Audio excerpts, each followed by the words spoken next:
मंदसौर के अमर शांति रिसोर्ट लाल घाटी रोड महारानी लक्ष्मीबाई चौराहे पर आयोजित 7 दिवसीय श्रीमद् भागवत ज्ञान गंगा कथा का समापन हर्षोल्लास के साथ हुआ।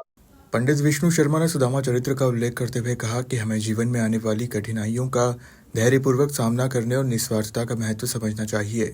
सुदामा, जो भगवान कृष्ण के बाल सखा थे, ने कठिन परिस्थितियों में भी अपने लिए कुछ नहीं मांगा। यह उनकी निस्वार्थ मित्रता और भक्ति का अनुपम उदाहरण है। पंडित जी ने कहा कि सुदामा का चरित्र सिखाता है कि सच्ची समृद्धि धन या भौतिक सुखों में नहीं, बल्कि ईश्वर की भक्ति और गुणों के सही उपयोग में है। कथा के अंतिम दिन परीक्षित मोक्ष और भगवान सुखदेव की विदाई का विस्तार से वर्णन किया गया।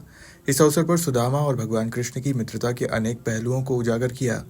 पंडित विष्णु शर्मा ने कहा कि सुदामा का जीवन हमें यह भी सिखाता है कि ब्राह्मण को सदैव अपने चरित्र और सिद्धांतों पर अडिग रहना चाहिए। ईश्वर ने हमें मानव जीवन दिया है, तो हमारी सभी आवश्यकताओं की पूर्ति भी वही करेंगे। कथा के दौरान पंडित जी ने बताया कि सुदामा, जो स्वयं निर्धनता से जूझ रहे थे, ने भगवान श्री कृष्ण से कभी कुछ नहीं मांगा। उनकी निस्वार्थता और समर्पण ने उन्हें भगवान के करीब पहुंचा दिया।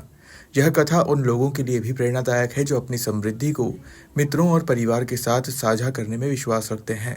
सुदामा चरित्र का यह संदेश लोगों के दिलों को छू गया कि कठिन परिस्थितियों में भी हमें ईश्वर पर भरोसा रखना चाहिए और निस्वार्थ भाव से अपने कर्तव्यों का पालन करना चाहिए। समापन अवसर पर बड़ी संख्या में श्रद्धालु उपस्थित रहे। कथा के बाद प्रसादी वितरण किया गया और सभी ने इस आध्यात्मिक आयोजन के प्रति कृतज्ञता व्यक्त की। मत बनाओ, क्योंकि देर न लगती है, कब वो राजा बना दे और कब फकीर बना दे। वो ईश्वर है और आज उसके पांडाल में, उसकी छत्र छाया में हम बैठे हैं। इसलिए आपका मन और तन सिर्फ यहाँ पर कथा में लगे। सुदामा जी के बारे में जब दूत बता रहा है कि महाराज नितांत गरीब लगता है, तन पर कोई कपड़ा नहीं, पैर की डिवाइयां फटी है, हाथ में लकड़ी है, एक लोटा है, एक डोर है, तो भगवान कहते हैं कि अच्छा कहां से आया है? बोले कि सुदामापुरी से आया है।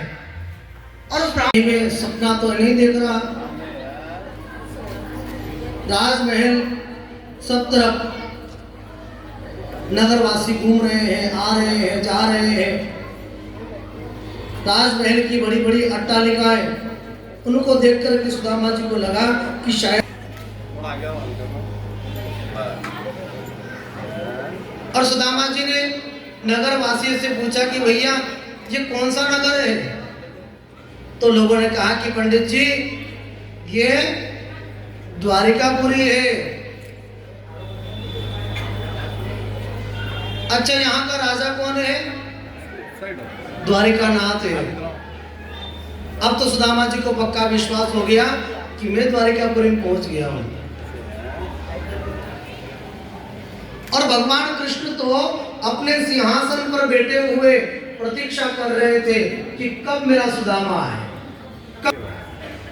और जब जीवन पर्यंत की जब व्यक्ति की तपस्या होती है और जीवन की, और जैसे ही सुदामा जी ने कहा कि भैया वो कन्हैया जो है ना द्वारिकाधीश, वो मेरा मित्र है, क्या आप मुझे मिलवा दोगे? सिपाहियों ने कहा कि महाराज, पंडित जी आप यहीं रुकिए, हम अभी खबर देकर के आते हैं महाराज को। कैसा है आपका जीवन? मेरी भाभी कैसी है? मेरे भतीजे कैसे हैं? मेरा पूरा परिवार कैसा है? सुदामा जी कहते हैं कि कन्हैया बस यूं समझ ले कि सब तेरी ही कृपा है। मेरे घर में नित्य आनंद ही आनंद है।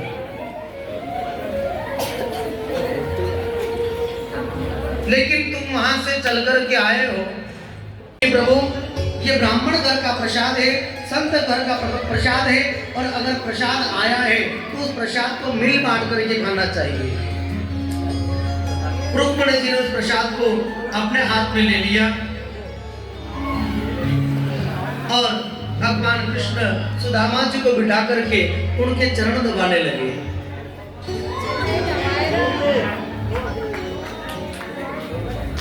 आज चरण दबाते हुए